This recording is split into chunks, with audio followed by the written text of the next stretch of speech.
আজকের ভিডিওতে আমি আপনাদের সাথে শেয়ার করব যেসব আত্মীয়ের বাসায় আপনি কখনো যাবেন না। তাই সম্পূর্ণ ভিডিওটি না টেনে মনোযোগ সহকারে দেখতে থাকুন। আশা করি এই ভিডিওটির মাধ্যমে আপনি অনেক কিছু শিখতে পারবেন। আত্মীয় শব্দটা শুনলেই আমাদের মনে একটা আপন ছবি আঁকে। ছোটবেলার ঈদ, পূজা, পারিবারিক মিলন মেলা বা গরমের ছুটির দিনগুলোতে নানা, খালা, মামা, চাচার বাড়ির স্মৃতি মনে পড়ে যায়। কিন্তু সময় বদলায়, সম্পর্কের রূপও বদলায়। অনেক আত্মীয় যাদের আমরা একসময় আমরা বলতাম, তাদের আচরণ আজ আমাদের নিজেদের কাছেই অপরিচিত লাগে। জীবনের পথে চলতে চলতে আমরা শিখি সব আত্মীয় আপন নয় এবং সবাইকে নিজের জীবনে ঘনিষ্ঠভাবে রাখাও উচিত না। কিছু সম্পর্ক দূর থেকেই ভালো। নিচে এমন কিছু আত্মীয়ের কথা তুলে ধরা হলো যাদের বাড়িতে কখনো না যাওয়াই আপনার আত্মসম্মান, মানসিক শান্তি ও পারিবারিক সুস্থতার জন্য ভালো। নাম্বার 1, যারা আপনাকে তুচ্ছ করে দেখে। কিছু আত্মীয় থাকে যারা সরাসরি কিচ্ছু বলে না, কিন্তু আপনার জীবনের প্রতিটি সিদ্ধান্ত নিয়ে খোঁচা দিতে ভালোবাসে। আপনি কি পড়ছেন, কোথায় চাকরি করেন, কত টাকা ইনকাম করেন, সব কিছুতে তাদের যেন মাপকাঠি।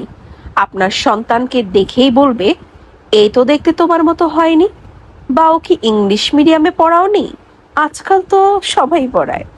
এমন আত্মীয়দের বাসায় গেলে আপনি স্নেহ বা সম্মান না পেয়ে শুধু তুলনা আর অপমান কুড়াবেন। বারবার ছোট হতে হতে একদিন আপনি নিজে নিজেকে নিয়ে সন্দেহ করবেন।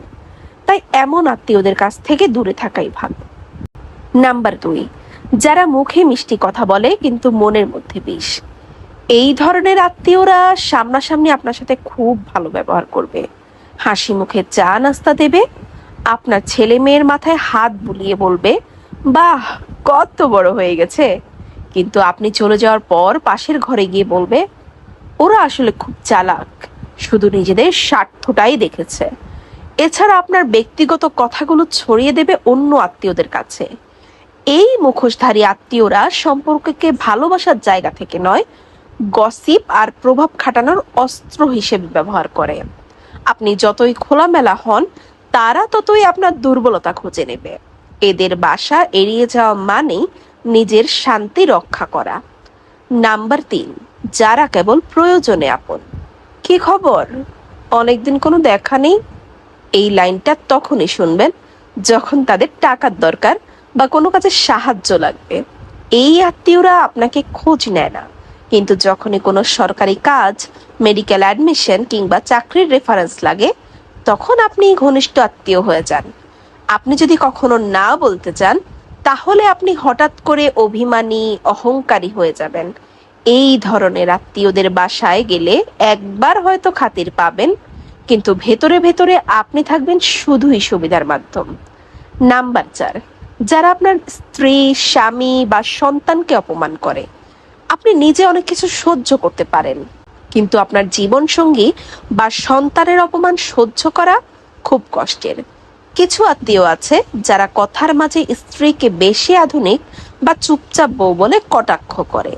কেউ কেউ সন্তানের পড়াশোনা, চালচলন কিংবা পোশাক নিয়ে মন্তব্য করে। এই ধরনের পরিবেশে পরিবার নিয়ে যাওয়া মানেই নিজেদের মূল্যবোধ বিসর্জন দেওয়া। সম্পর্ক যদি অপমানের কারণ হয়, সেটা যত আত্মীয় হোক, সেই বাড়ির দরজায় আর পা না রাখাই শ্রেয়। নাম্বার 5, যারা সম্পর্ককে প্রতিযোগিতা বানায়। এদের কাছে সবকিছু তুলনার বিষয়। আপনি কোন গাড়ি চড়েন, কার বউ বেশি স্মার্ট, কার ছেলে বেশি মার্কস পায়, সব কিছুর মধ্যে একটা প্রতিযোগিতা। তারা নিজের অর্জন বোঝানোর জন্য আপনার অপূর্ণতাটা খুঁজবে। আপনি একদিন তাদের বাসায় গেলে সারাক্ষণ শোনাতে থাকবে, আমার ছেলেটা তো এবার কানাডা যাচ্ছে, আমার মেয়ের বিয়েতে লাখ লাখ টাকা খরচ করেছিলাম, ইত্যাদি আরো অনেক কিছু। এমন আত্মীয়দের বাড়িতে গেলে আত্মবিশ্বাস কমে যায়, অযথা হীনমন্যতা তৈরি হয়। নাম্বার 6, যারা আপনাকে নিয়ে হাসাহাসি করে। আপনার ভাষা, উচ্চারণ, পোশাক, ধর্মীয় চর্চা, এমনকি আপনার শরীর, সব কিছুর উপর কিছু আত্মীয় রসিকতা করে। কেউ হয়তো বলে, তোর তো এখনো বাচ্চা নেই, আবার কেউ বলে, তুই দিন দিন আলুর মতো হয়ে গেছিস। এইসব কথার পেছনে অনেক অসম্মান লুকিয়ে থাকে। একটি আত্মীয়র বাড়িতে বারবার এই ধরনের মন্তব্য শুনে শুনে আপনি একসময় বুঝবেন, ওরা আপনাকে মানুষ না, বিনোদনের বিষয় ভাবে। সেখান থেকে দূরে থাকাই হবে নিজের প্রতি সম্মানের পরিচয়। নাম্বার 7, বন্ধুদের কানে কানে কিছু গুঞ্জন শুনতে পাওয়া। অনেক সময় সেই মানুষটি নিজে মুখ ফুটে কিচ্ছু বলে না, তার আশেপাশের বন্ধুরা হয়তো ইঙ্গিত দিয়ে ফেলে, ও তো তোকে খুব পছন্দ করে, বা ও তো তোর কথা অনেক বলে।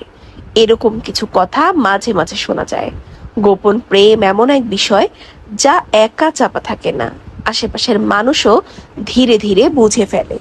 নাম্বার 8, ভবিষ্যতের ইঙ্গিত। যদি কেউ আপনাকে গোপনে ভালোবাসে, সে ভবিষ্যৎ নিয়ে কথা বলার সময় আপনাকে নিয়ে কল্পনা করে। যেমন, তুই যদি থাকতিস তাহলে কত সুন্দর হতো, বা তুই তো হলে সব ঠিক হয়ে যেত। এই ধরনের বাক্যে অনেক অপ্রকাশিত ভালোবাসা লুকিয়ে থাকে। নাম্বার 9, বিশেষ দিনে বিশেষ আচরণ করা। আপনার জন্মদিন, পরীক্ষার দিন বা কোনো বড় ইভেন্টে সে অন্য সবার আগে আপনাকে শুভেচ্ছা জানাতে চায়। হয়তো চুপচাপ একটা মেসেজ, অথবা বন্ধুদের সঙ্গে থেকেও শুধু আপনার দিকে মনোযোগ।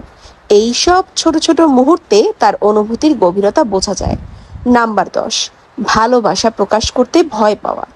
সবচেয়ে বড় লক্ষণ হলো ভালোবাসা থাকা সত্ত্বেও সেটা বলার সাহস পায় না। হয়তো ভয় পায় আপনি দূরে সরে যাবেন, বন্ধুত্ব নষ্ট হবে, অথবা আপনি তার ভালোবাসা গ্রহণ করবেন না। তাই সে অপেক্ষা করে আপনার চোখের ভাষা বোঝার বা কোনো ইঙ্গিতের।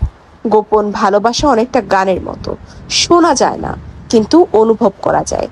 এটি এক ধরনের নিঃশব্দ আকর্ষণ, যেখানে অনুভূতির গভীরতা প্রকাশের চেয়ে বড় হয়ে ওঠে সংকোচ, ভয় আর নীরবতা। ভিডিওটি সম্পূর্ণ দেখার জন্য অসংখ্য ধন্যবাদ। আপনার কাছে যদি ভিডিওটি ভালো লাগে তাহলে অবশ্যই একটি লাইক, একটি কমেন্ট এবং এরকম সব ভিডিও পেতে চ্যানেলটিকে সাবস্ক্রাইব করে বেল আইকনটি বাজিয়ে রাখবেন। ধন্যবাদ।